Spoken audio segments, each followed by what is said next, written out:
Hi guys, give me a second.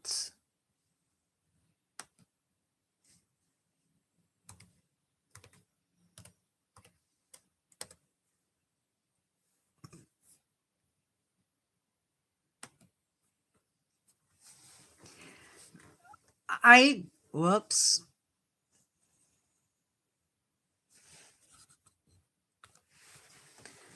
So, I think tonight's live is going to be interesting. I hope it's interesting. Tonight we are talking about Yellowstone National Park, more precisely some of the ecosystems that are in the park. Hello, Carol. The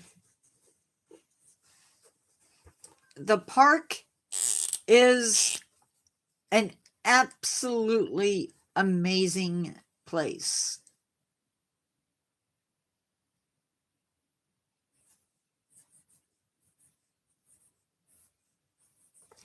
It is a place of majestic scenery, a place of geological coolness, and that's not really the right word, but you catch my meaning. There's just so much going on in Yellowstone National Park that it truly is a magical place. And as such, we're going to talk about it. Tonight, we are focusing on the ecosystems in the park. And we're going to draw this out as much as possible. So keep sending in your questions. I'm going to talk about my experiences in the park and what I thought of it. We're going to talk about some little things that you aren't going to see, at least on the, well, you will to some degree, but you won't see them with the naked eye necessarily. But with that, let's get into this, okay? Let's do this. So, Yellowstone covers around 3,437.5 square miles. Let me say that again. 3,437.5 miles. That is just the national park. No, I did not, because I'm alive to tell you. We will be looking at her ecosystems and, yes, her extreme ecosystems. Yellowstone is a very special place, a magical place. The park is home to forests, sagebrush prairies, wetlands, hydrothermal communities, alpine meadows, grasslands, and many aquatic communities. It is filled with life and wonder. Many animals call this park home. Many organisms call this place home. The park is home to 67 species of mammal, 285 bird species, 16 fish, 6 reptiles, and how many amphibians call Yellowstone home? And 4 species of amphibian.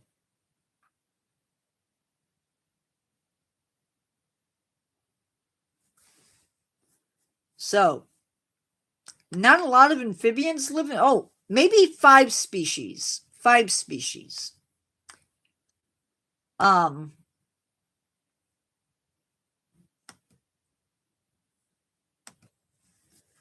predecessor. somebody else to add to the board. Woohoo!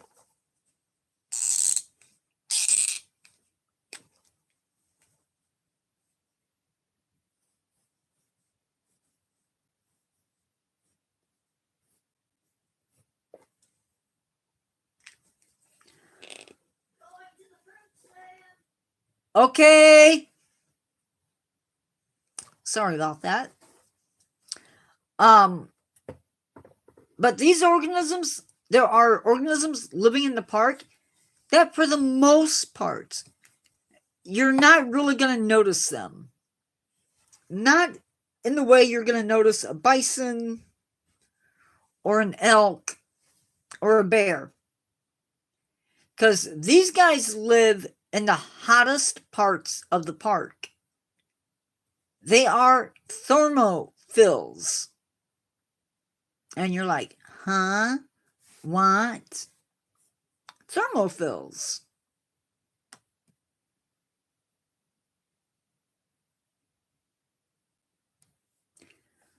And it's those organisms, those are the ones that I'm talking about. They are unique.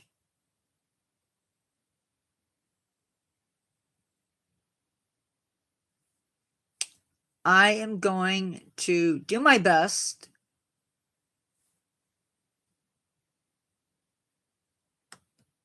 to share with you as best I can what this place and how this place exists. So, what are thermophils? Thermophils. Hopefully I spelled it right. Let's make sure. Yes, I did. Okay. So these are organisms that like it hot. They love it hot. And they're pretty incredible creatures in and of itself. Now, some of these microbes are capable of photosynthesis. And it's also important to note that these organisms would not be there if it were not for what lays underneath the ground. In other words, there is a supervolcano underneath Yellowstone National Park. Most of it, anyway. Now, these microbes live in the water. And they are responsible, they're called cyanobacteria. I'm going to type that into the chat because you know me and spelling. Cyanobacteria? Oh, I misspelled it.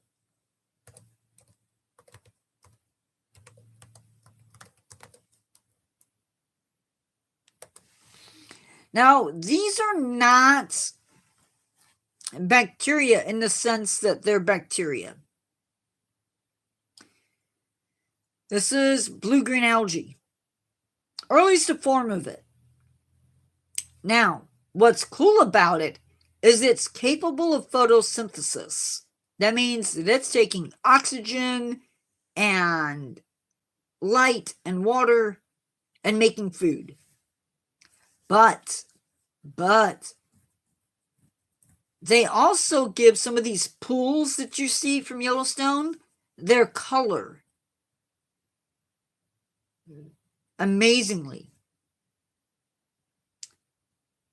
These cyanobacteria also are responsible for producing Earth's breathable atmosphere.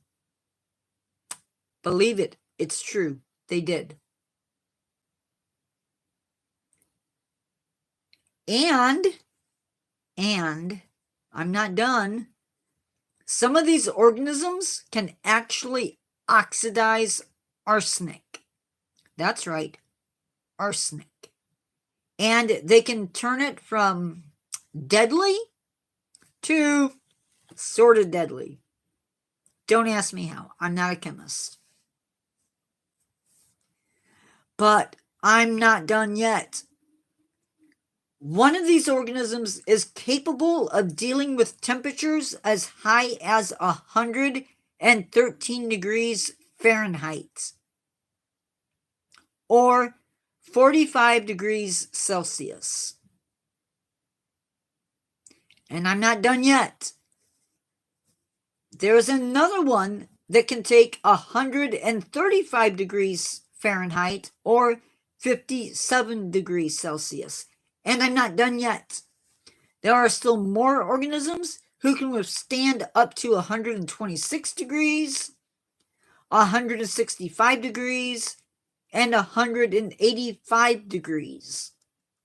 Now again, some of these organisms are capable of photosynthesis. Some actually produce sulfur. So they're not just producing food for themselves, but they literally produce sulfur. You know that eggy smell? If you live in the region, sometimes in the 80s and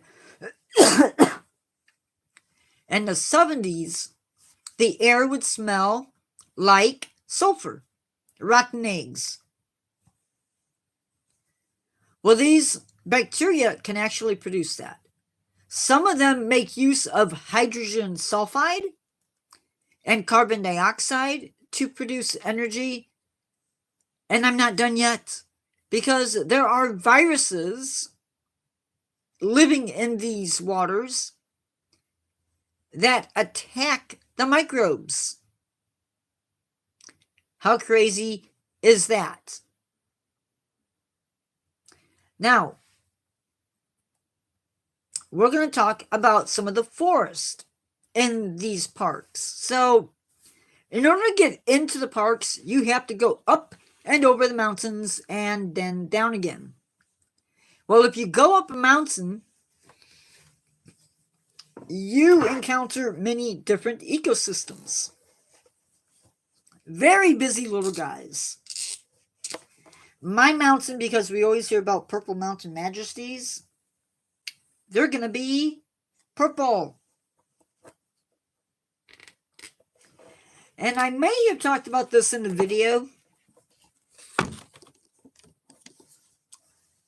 Okay, so there's my mountain, right? And it is purple, I promise. But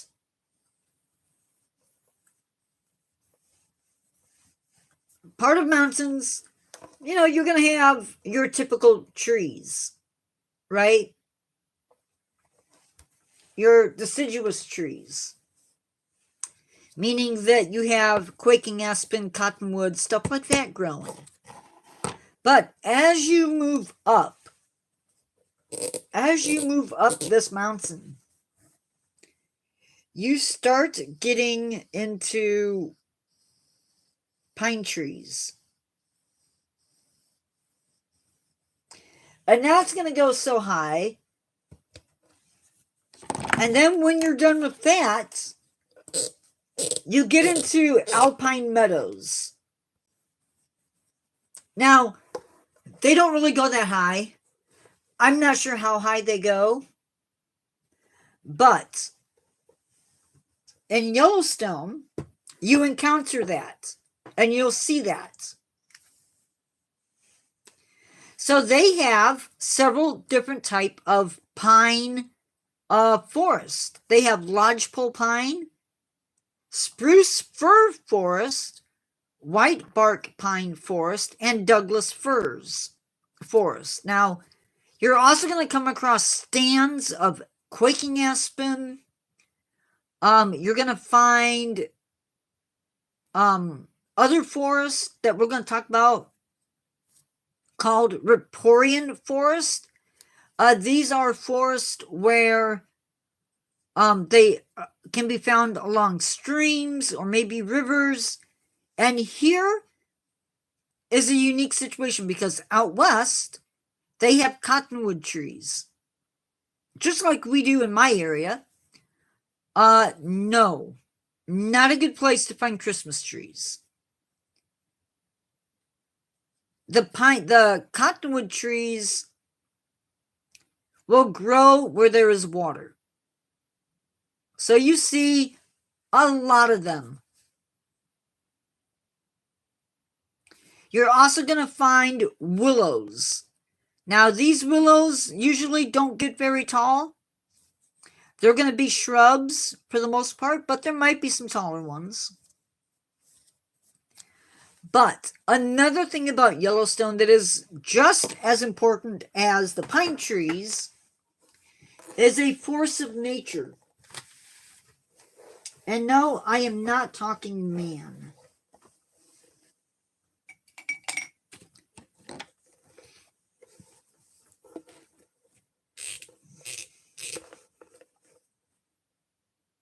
Wait a minute.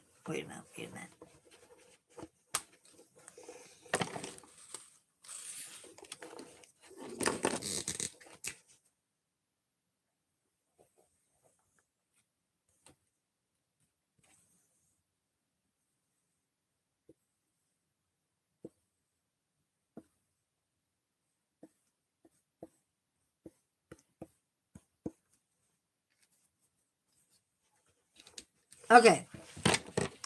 I'm almost done, I promise.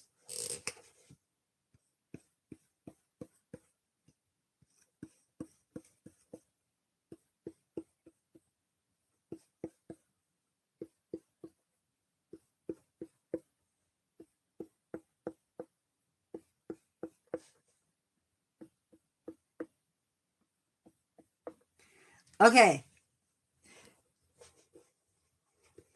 Yeah, because the mountains affect the climate as you move up too. So, humans, when we started the national park, we altered the ecosystem a little bit. We no longer we wanted people to come into the park. Okay? If there's fires in the park, nobody wants to be there. Nobody, right? Because fire destroys things. But, and this is a really big but, some of the trees in Yellowstone Park need fire. And I know that's a really weird thing to say, but the lodgepole pines need fire. And as Carol said, it is necessary. Fire, well, for a couple reasons. Fire, for some of these trees, doesn't affect them. It may burn them on the outside, but it's not going to kill them. Lodgepole pine is one of them. Lodgepole pine has very thick bark. And the fire is not going to kill them. But what it will do, they have two types of cones, lodgepole pine. One that just opens up, but another one that, as Carol says, opens under heat.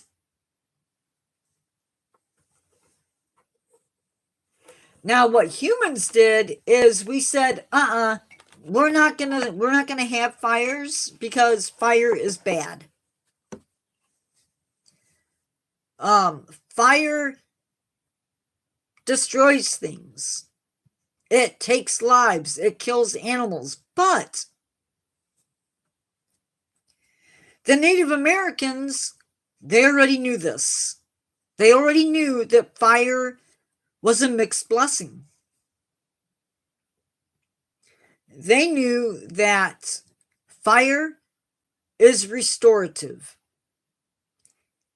If a fire goes through, yeah, it will kill off for a short time some of the plants. But it also, from the ashes of the old, it provides nutrients. They didn't used to, but they do now. Do you guys remember? I think it was late 80s, maybe early 90s. They had that big fire sweep through Yellowstone. The scars from that fire are still there. But by now, there's probably trees, if any did die, that are back. And that is a blessing. It's a blessing in disguise. Fire is very important. When there's a fire, it doesn't take very long for new growth to explode. The smaller plants, your wildflowers, they evolved with fire. Lightning and fire are a part of the ecosystem. Fire also promotes diversity within the ecosystem. So the next ecosystem is called sagebrush steppes. Now, we usually think of a steppe as being a grassland, and these are a mix of different plants. Some of them are grasslands, others are grasses, some of them are sagebrush, multiple species of sagebrush, and wildflowers. Now, because Yellowstone sits between mountains, it is also somewhat of a valley. This is where you might see bobcat, you might see mountain lions, coyotes, wolves, pronghorn, buffalo, a whole mix of stuff. This is also a place where you might find the only lizard that lives in Yellowstone. It is called the sagebrush lizard. And it can be found as high as 10,500 feet. Of course, life does not stop there.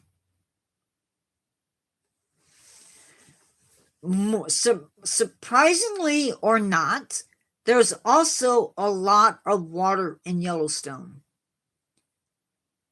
It is home to wetlands, and they cover over 357 miles of land in Yellowstone National Park.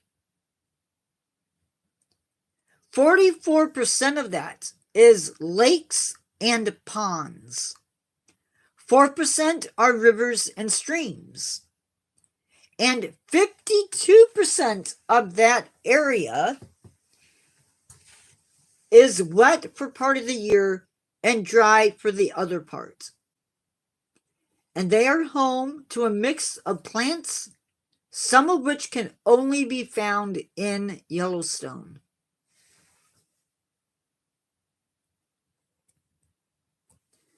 Now, when I talk about Yellowstone being magic, hello, new person, how are you doing? When I talk about Yellowstone being magic, it is a whole mix of things. It's a mix of wildlife, volcanic features. Without that volcano under Yellowstone Park, the park would not be the same. It just wouldn't. Without that feature, there would not be geysers, there wouldn't be hot springs, there wouldn't be paint pots. A paint pot, or a mud pot, if you don't know, is water that comes up through the ground into mud, and it bubbles and releases, it belches gas. Very cool looking things. But I'm not done yet. It is also sacred land. Yes, I said it. It is sacred land.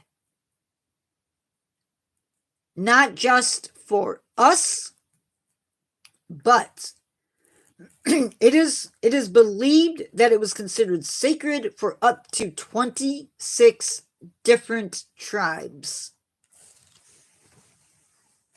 Oh, my foot's asleep.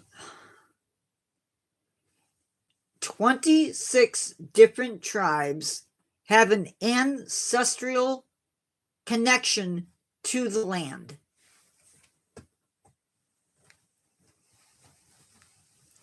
Sorry, my foot's asleep. And that is a very, very big thing. Sorry. Sorry, guys. Trying to wake my foot up. Again, I'm sorry. I don't usually sit like that. Oh my gosh.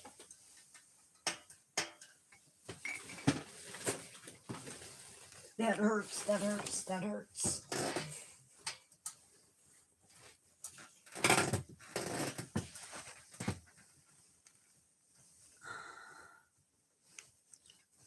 It is a lot. One of the things that is sacred is this guy, white buffaloes. They are a symbol of Yellowstone.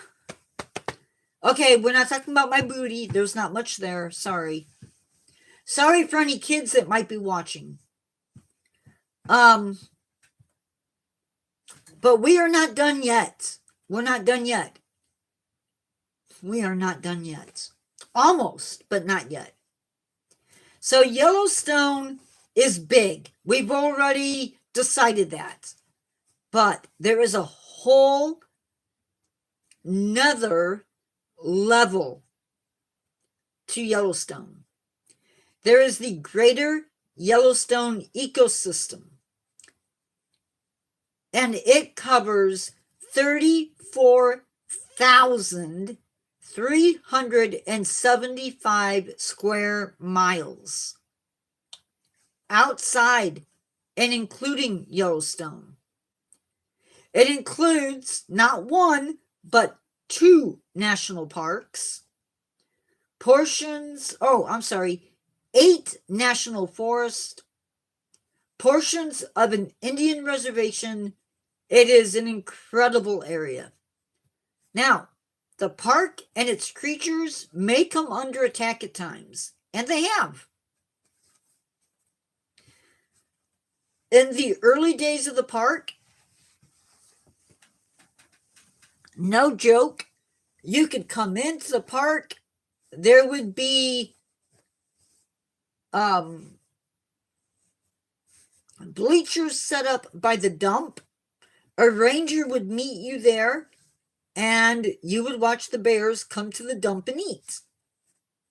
That was part of the attractions. And then, as Carol said, they went in and they killed the wolves. Well, we all know how that happened. They were brought back into the park. And people were really upset about that. That was not cool. We had basically to fight. We had to fight for the wolves to be back in their native land. Without a doubt. They killed them because they're predators. They killed them because ranchers came into the area and they needed to protect their animals. And so by killing off the wolves, they tried. Now we realize that eventually they woke up and they realized, hey, we made a mistake. We need to fix ourselves. And they did. I don't know.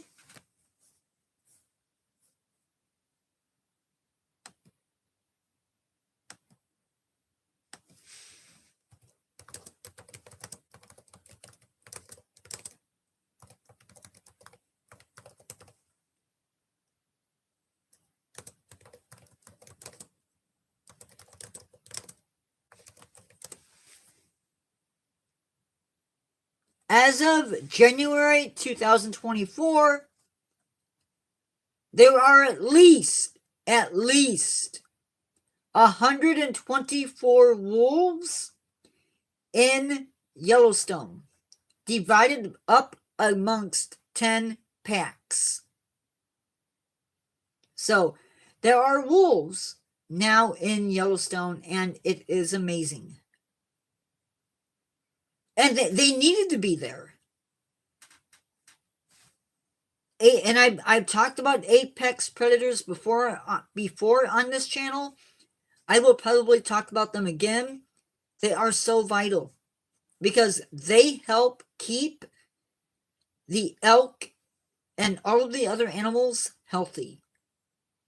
They decrease the population so that the vegetation doesn't get destroyed. Too many deer in a small area can devastate plants. Their populations can explode, and so wolves help to control populations, because grizzlies are big. Grizzlies may be able to catch babies or some things, but an adult deer, maybe not. And don't worry, there were still other animals in the park. There were mountain lion, there were bobcat. Bobcat might take small deer, maybe even, I don't know. I don't know exactly how large their prey goes. But without the balance, the park was thrown off. Eventually wolves are back, and we're happy, and we're doing everything right. But before I'm basically done, but I do have a huge announcement. In case you missed it, I don't know how you might have, but in case you missed it, I am going to be doing an interview. I have to get it set up. But there will be an interview happening on the channel. It is with a lady that I look up to. So if that tells you anything, this lady is incredible. I'm hoping she'll tell some of her stories through my questions. I've never done an interview before, so this will be a first. She is wannabe entomologist from Instagram. She is a spider lady by all accounts. I look up to her because of that reason. She is not afraid. And she's not afraid to correct you if you're wrong.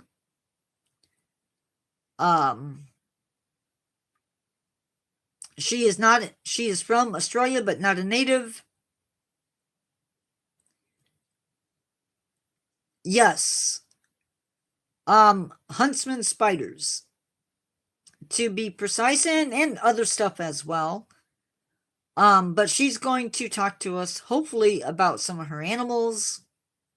She does, and she's not afraid. But she's going to talk to us, hopefully. I had 10 questions.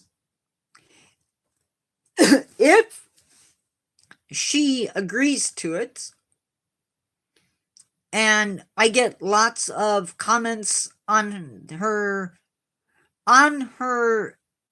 video, I might ask her back to do a live, if possible, because their hours are really weird in Australia.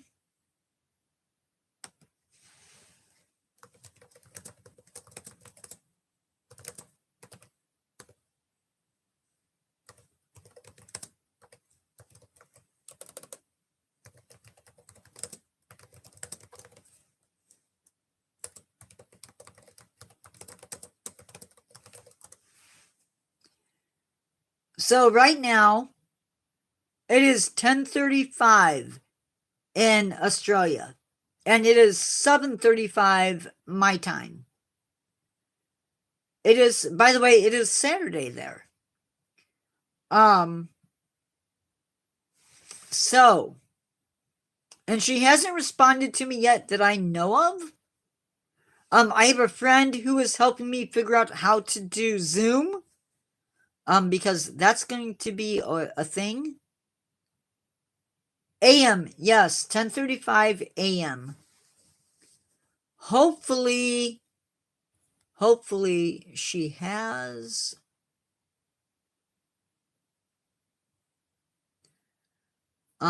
I will be checking momentarily to see if she did.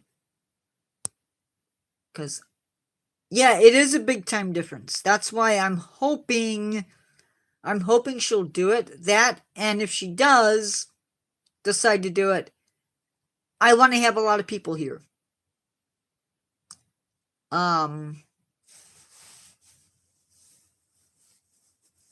That's why I may do the interview and then post it.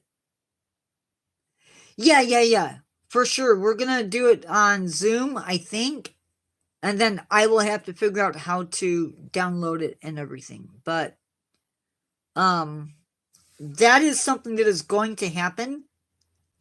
If it does well, then I will do others. By the way, I have 707 subscribers. Why we don't have 707 people in lives every single night is beyond me. I don't know. We have 15.4 thousand views, 201 watch time hours. No, that would be cool.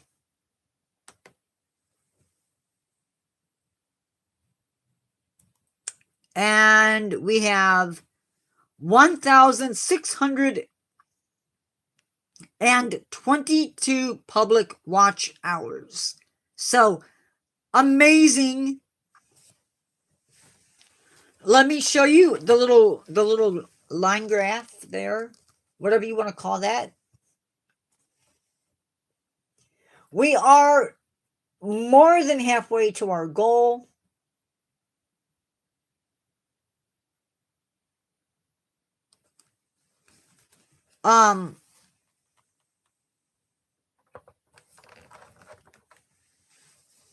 So I am excited. I will definitely be going live more often during the week. I didn't go today because my nephew would not lay down for a nap. That is why one of the greatest blessings you will ever find is a stylus.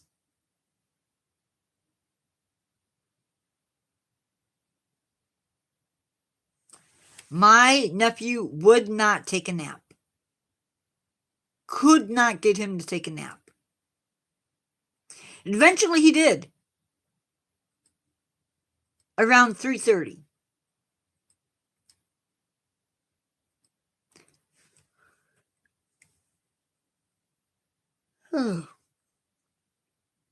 Yeah, by that time his dad was almost home.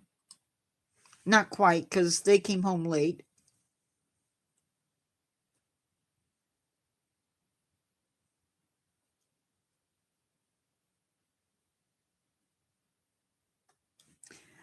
But, yeah. So that is that.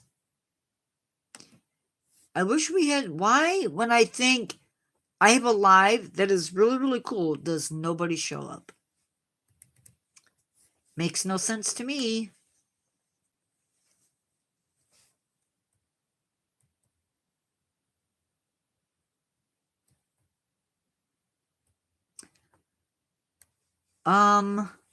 Tomorrow we have National Zoo to do.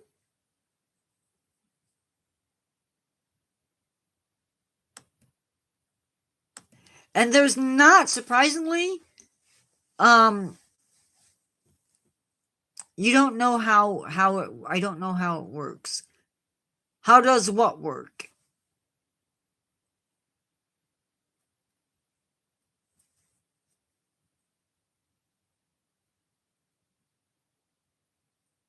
The predecessor, you explain what you explain. Tell me what you don't know how it works. The moderating.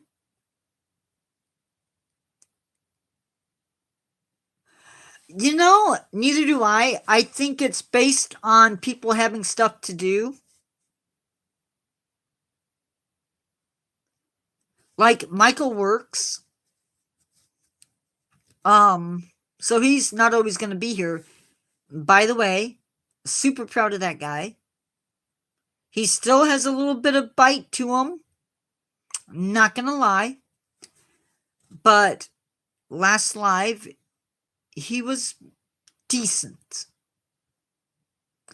Hi, BG. Late again.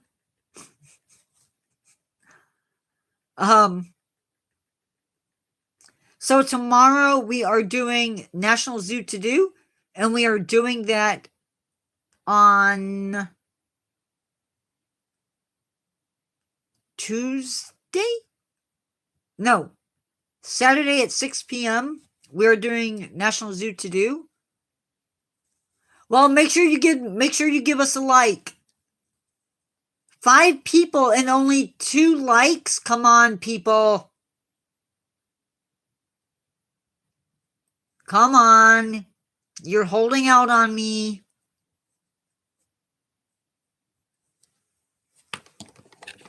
You're holding out on me. Give me a like.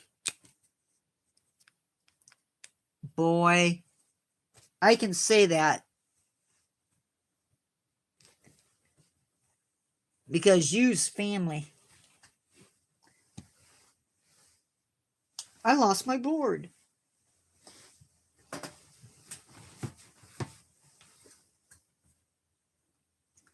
There it is. I know you are.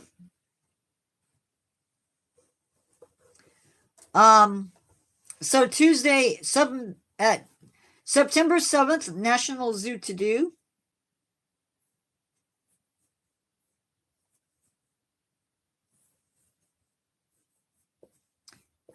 I don't remember what all they had. So I don't know what type of a live we're in for. We have 3 or 4 more of those to go.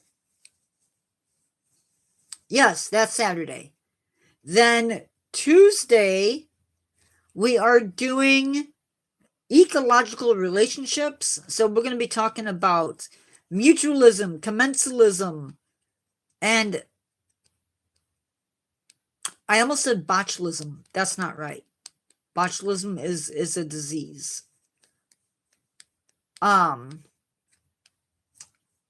mutualism, symbiosis, and breaking that down. And then next Friday, Is It Alive? We are going to look at how scientists determine if something is alive or dead. Well, mostly alive. And then the 14th, we're going to talk about why it's a bad idea to feed animals. So call it How Not to Be Stupid, part deuce. Part dose. We will be dealing with that. On the other channel, on Sunday, we have Dinosaurs in My Collection, which I feel like I've already done that, but we're going to do it again. And then September 12th, which is Thursday, Conservation Spotlight Ring-Tailed Lemur. And then Saturday, September 15th, we are doing North American My Collection. And then September 17th, Memphis Zoo to Do. So we're going a little bit south for that one. But that is what's coming up there. Not quite Florida. I am sorry about that, but sorry, not sorry. Do you want to know what is coming up? I don't know if I have it already in. I might already have it in. I don't know. Let's find out.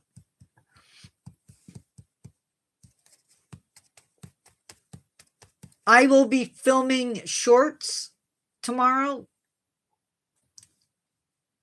assuming I have nothing else better to do.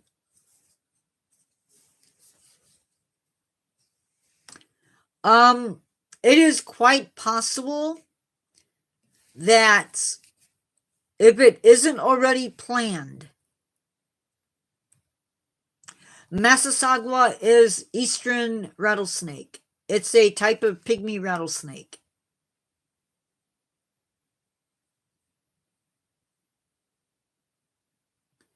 I believe there's an eastern, a western,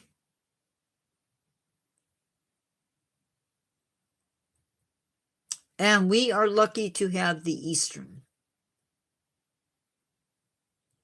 So I have not filmed it yet, but I have a history of the Texas Longhorn that needs to be done.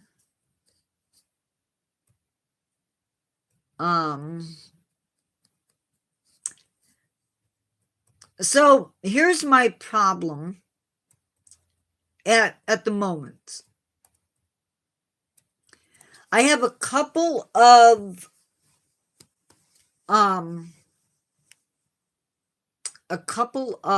playlists that just are not doing very well. So the interviews will either be taking that place.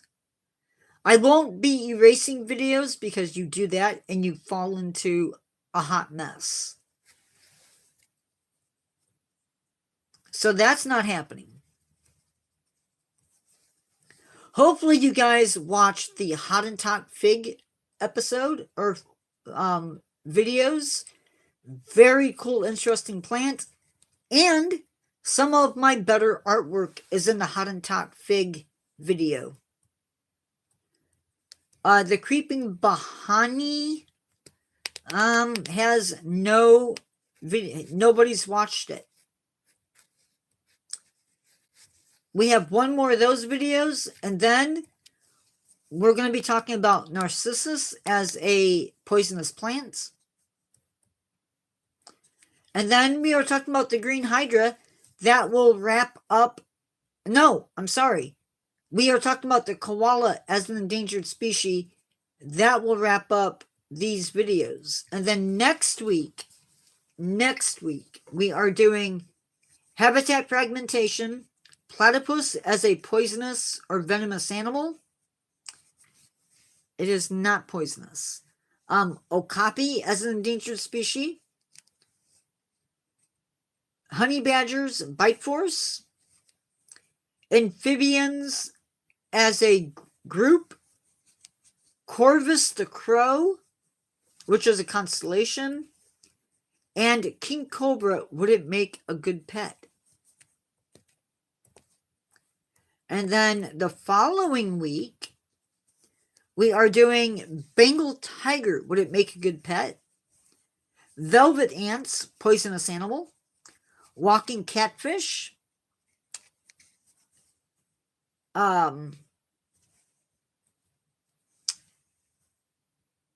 Invasive species. Predecessor, Florida has those.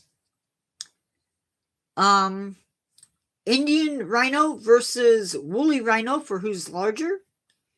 mute swan as a species, the moa as a extinct species, and the Sumatran tiger as a species. Now, the Sumatran tiger is not a species, it is a subspecies of tiger. So, that is what is going on there. Plus, I believe I owe you guys a week's worth of shorts.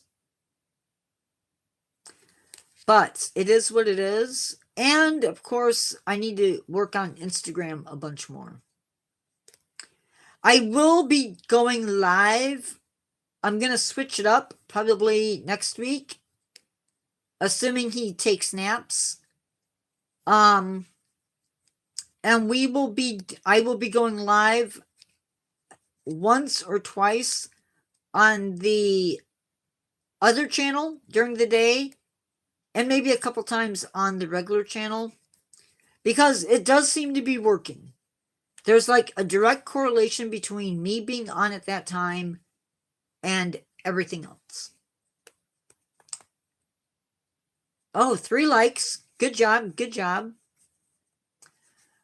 I am almost out of time, and since we don't have anybody else in live, I am calling it at 8 o'clock. Predecessor, I will be taking care of you. I have not forgotten. And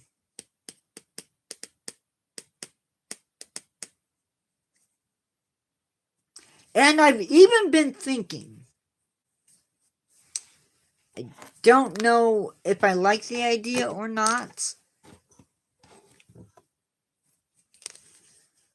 but I'm a thinking, and no, I'm not gonna say it.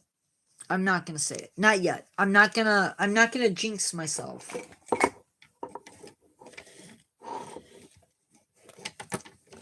Yeah, it is ominous. Very, very ominous. It involves crossing a line I never thought I would cross. Predecessor, I just want you to know that I was talking with Carol last night, and I'm like, I don't know if I can do this. I don't know if I can ask this lady for an interview or not. I just didn't know. And so I wrote her a quick message, and I'm like, you don't have to do this, but I'd really like it if you did. Would you be willing to do an interview? Maybe 10 questions, maybe 5. I need to send her the questions. That's what I'm going to do right after live, after I call Carol and spill my guts, maybe. No, I'm not going to do that. Not going to spill my guts, because it is truly, truly a scary thought. So yeah, the interviews, if this one goes good, I am going to do more. The idea is finding out what other people's connection with wildlife is, with nature. Some of them may get pretty deep. Father Carol. No. I can't, Carol. I can't call you that. Also, just so you know, if somebody comes into live and they call me uncle, it is fine. As long as they're not calling me grandpa.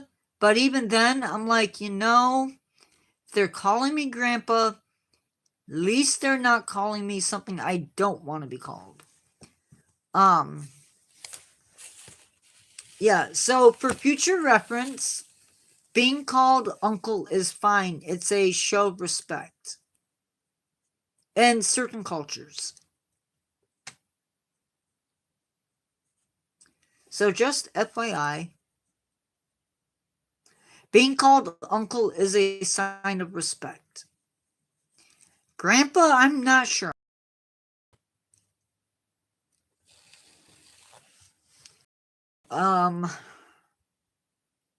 Yeah.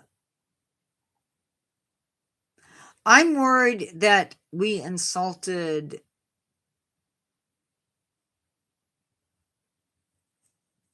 I have to look at names because I'm horrible.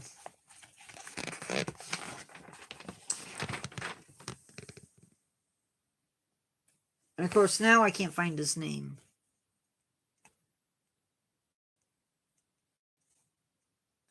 Oh, Josh Poston actually came in. Yes, pineapple. Josh Poston came into the other channel yesterday or the day before.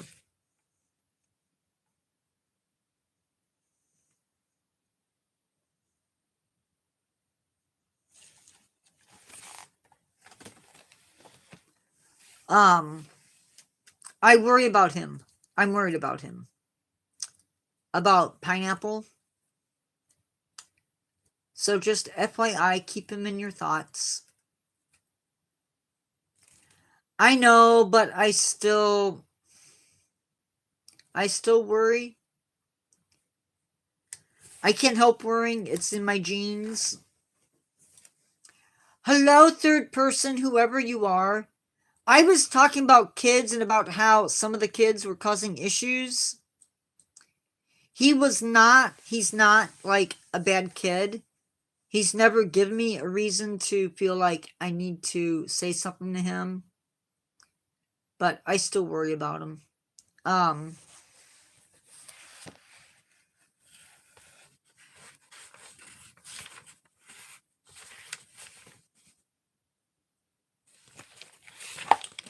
This is my notebook of names. Check that out. All of those are names of people that come into live.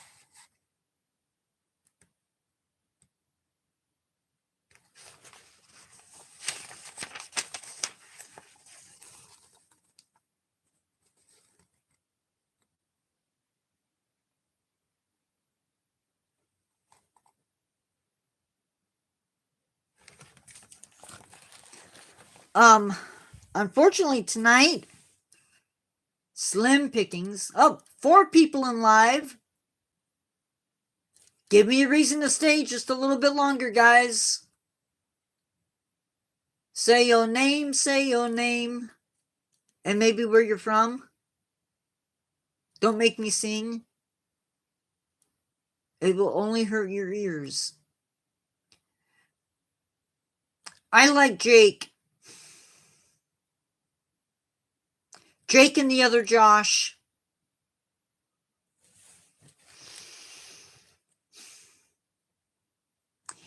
I will say this, even Michael is starting to grow on me.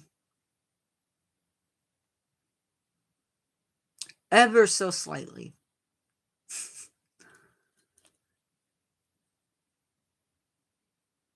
I know he's got a ways to go.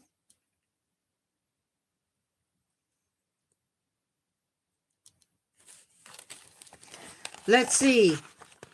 On my list, who do I miss?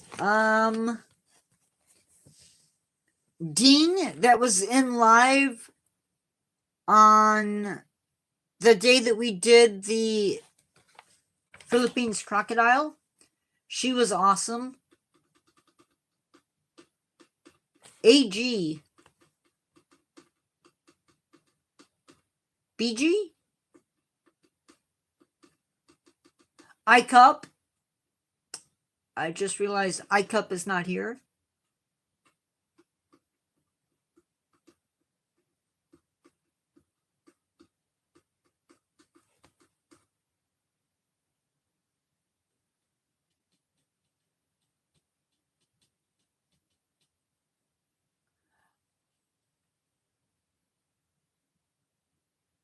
I have iCup down several times, actually. I don't know. Sorry.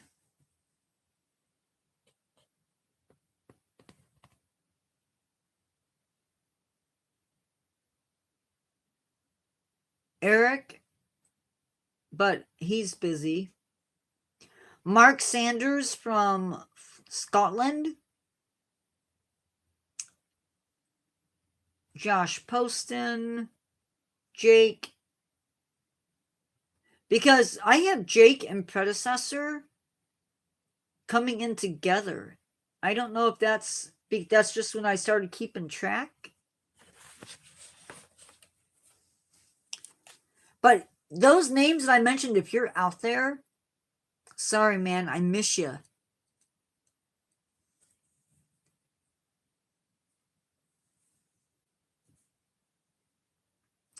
Carol, miss you too. I do. Don't know where you're at. You're quiet.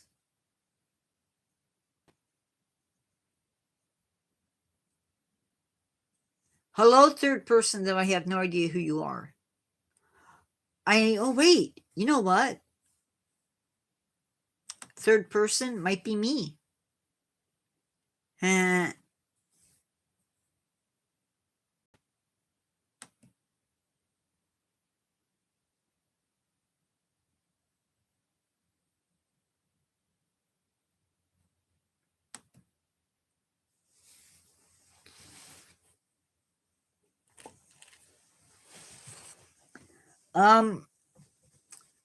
It's okay. It's okay. We were just naming off names of people that we miss.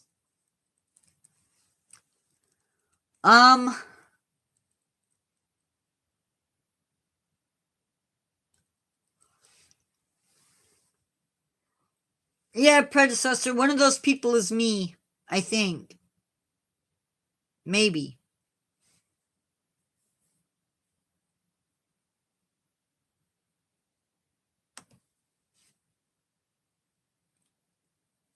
Oh, it didn't show it.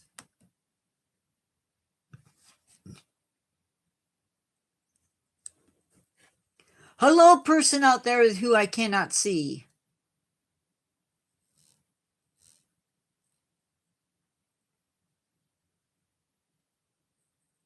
I believe you.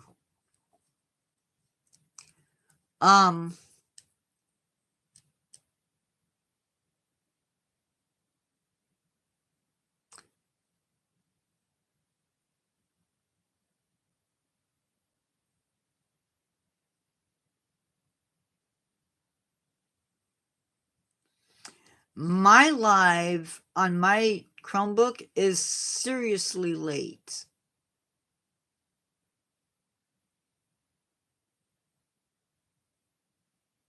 I have no idea what I'm saying on it, but it looks late. It looks like it's lagging.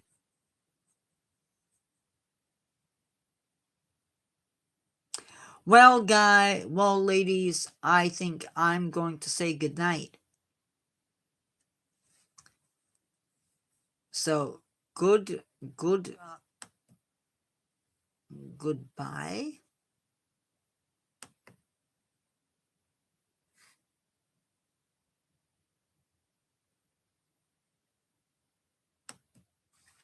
I'm sorry we didn't have more people here. Remember to always, I don't even know if I should say it. Remember to always take care of yourself. Remember to never give up on yourself and always keep learning. And I will see you in the next one. Goodbye.